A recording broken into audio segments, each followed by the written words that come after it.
Very sir. Mr. Wambugu, how are you? Very, very fine. Yeah?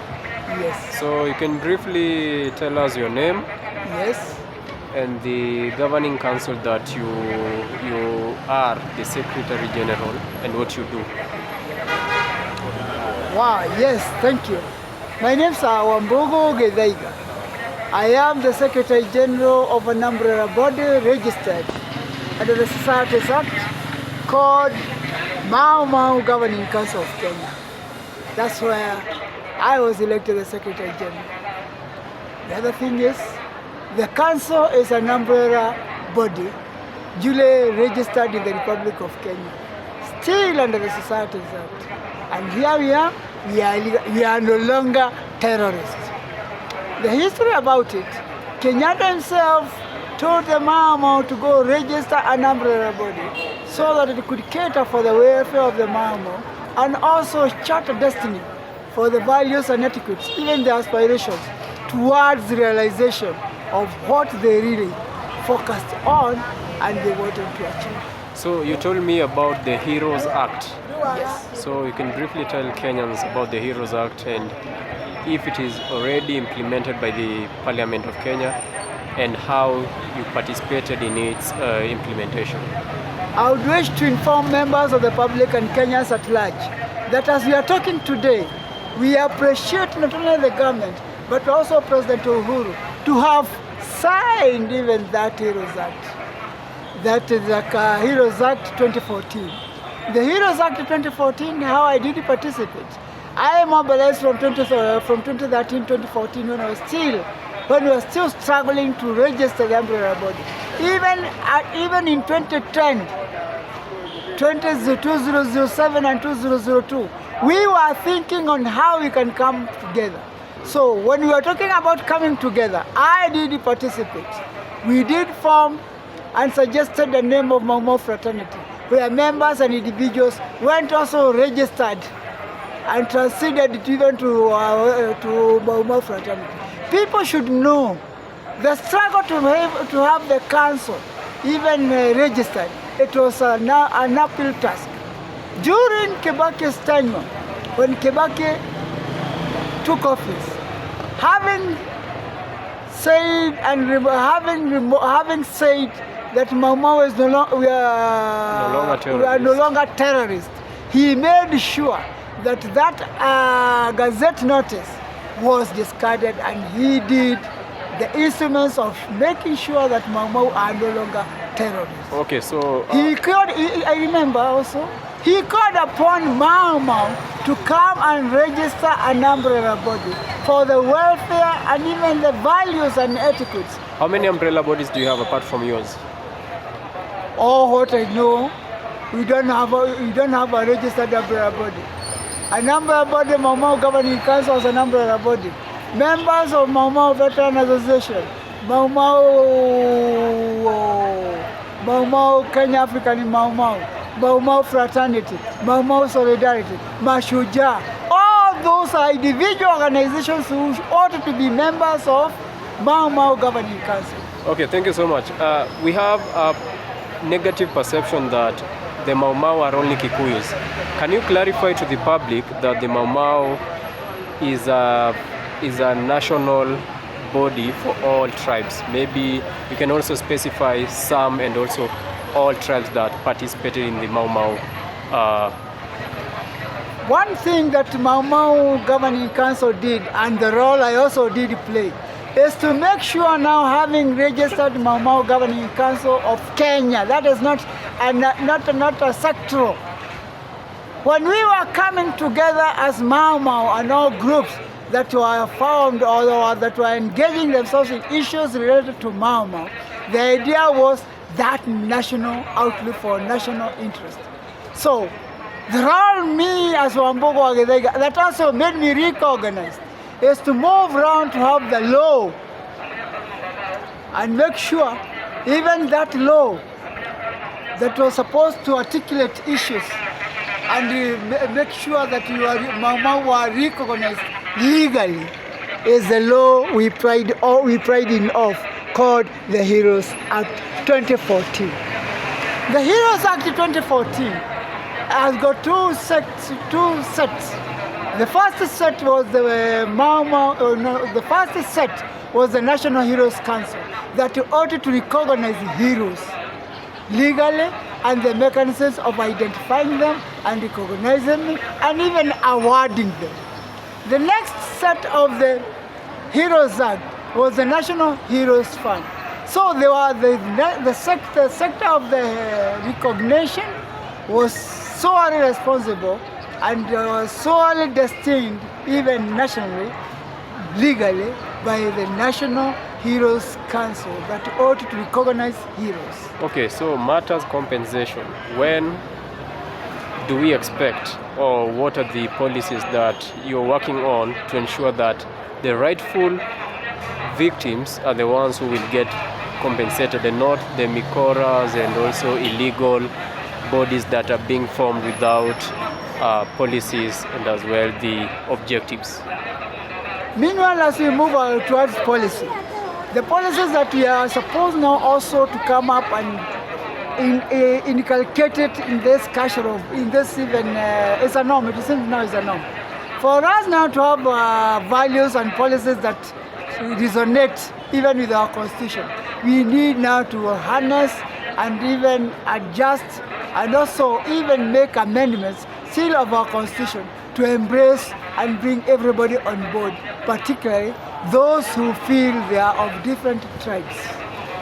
The other thing on policies that we are supposed to come up, the council is calling upon members of the community, even those Mau members, individual organizations, to come on board so that as we talk about matters of compensation, even reparations, we cannot talk about issues of reparations without the National Heroes Fund.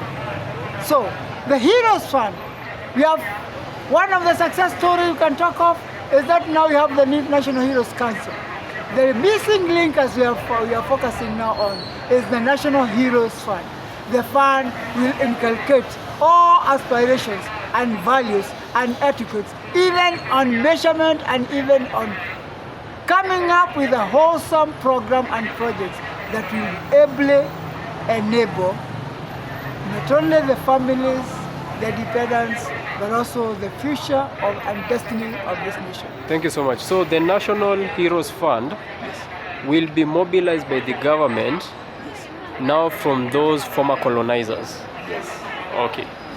And now, what's your call to action to any of the government leaders? Do you have any specific that you maybe propose the National Heroes Fund, or what's your call to action now? For the purpose of the National Heroes Fund operation and even creation of the board, I'm calling upon, soon I'm calling a meeting whereby I'll call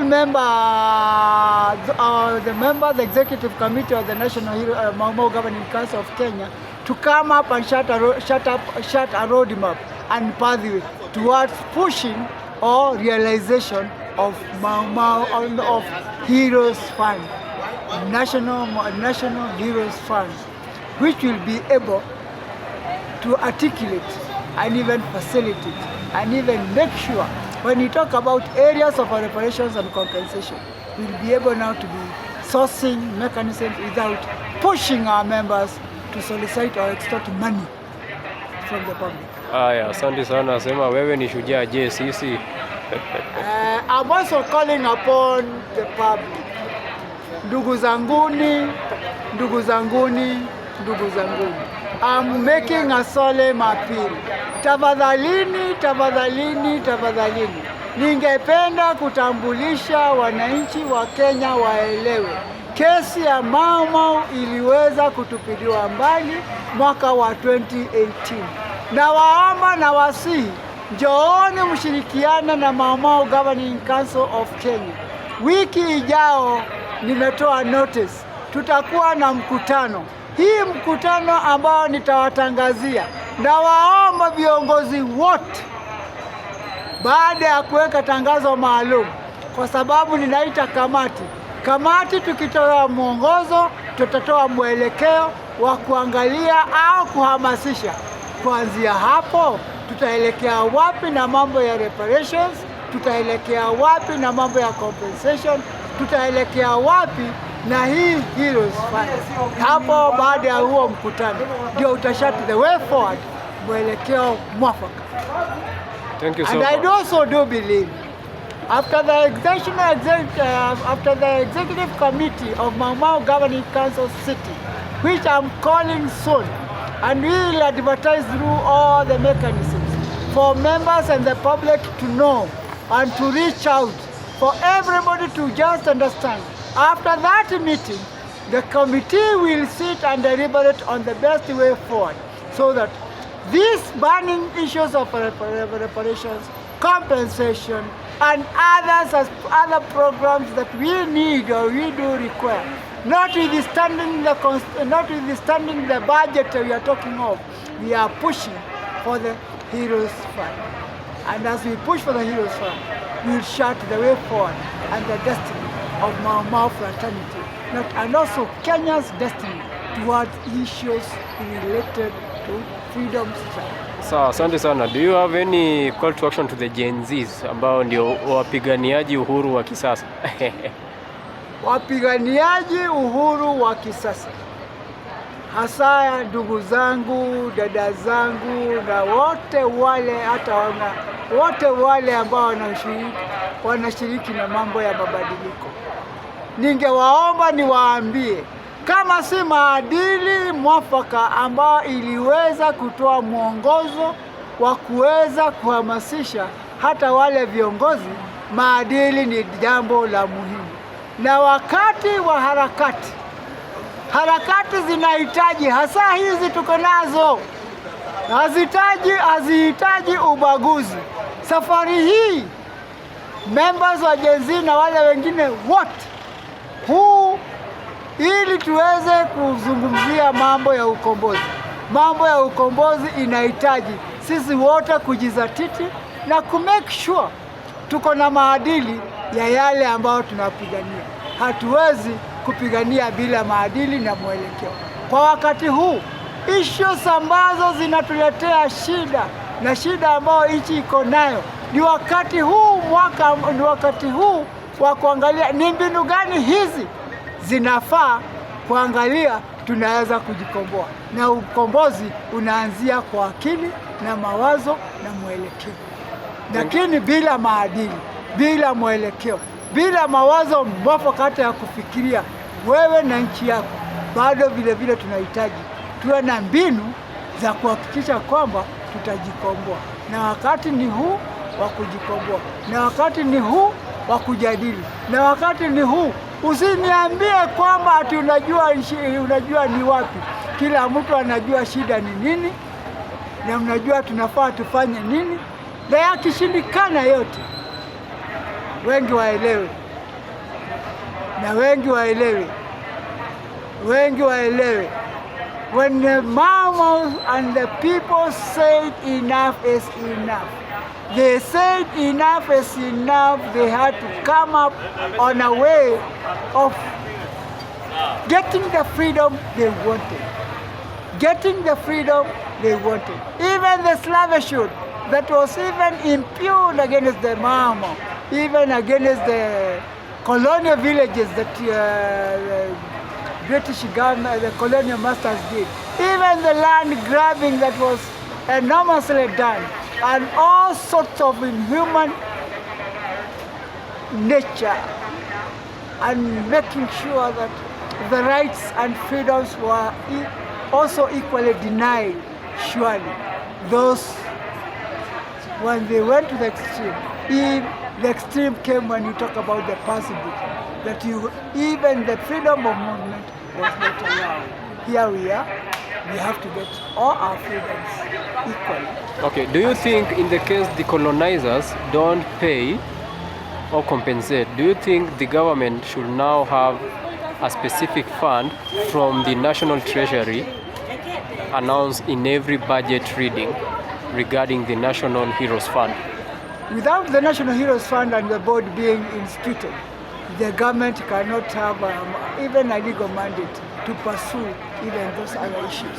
Okay. The fund is paramount, because even to attract the funding. So I was asking, in the case the colonizers, once everything is done, the policies are well, and the colonizers don't want to compensate, should the government now compensate using the National Treasury funds? Now with the fund, the government, even if it doesn't have funds, it can source funds. Even not only from the colonizers, even from the BRICS or any other organization or institutional organizations that even in Africa, even African Union can also can come up with programs and projects that now can be funded.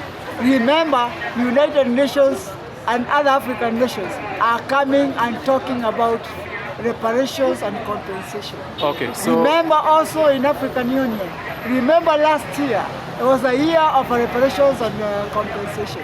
So with those strong forces, even the recognition of the United Nations that these slavery and even the issues that even affect us in the Mau Mau related to our compensation are still embedded in this framework. Okay, so matters equality. How much do you think every Kenyan that was a victim should get? Is there maybe an idea of the amount of funds they must be getting in Kenyan shilling? That one should not be here, neither there. About the amount should not be here, neither there. Being reasons that even those who are struggling during the freedom struggle, those who are in the struggle, the issue of monetary value was never ever anticipated by that time. They were not struggling, fighting the Mzungu to be compensated.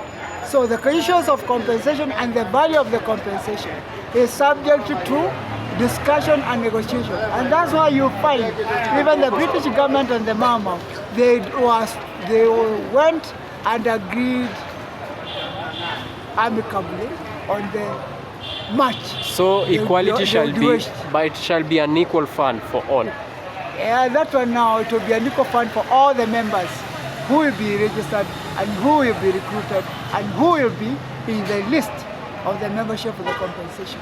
Okay, so have you done any UN speaking for the forums that are held at the UNON? I've attended several forums.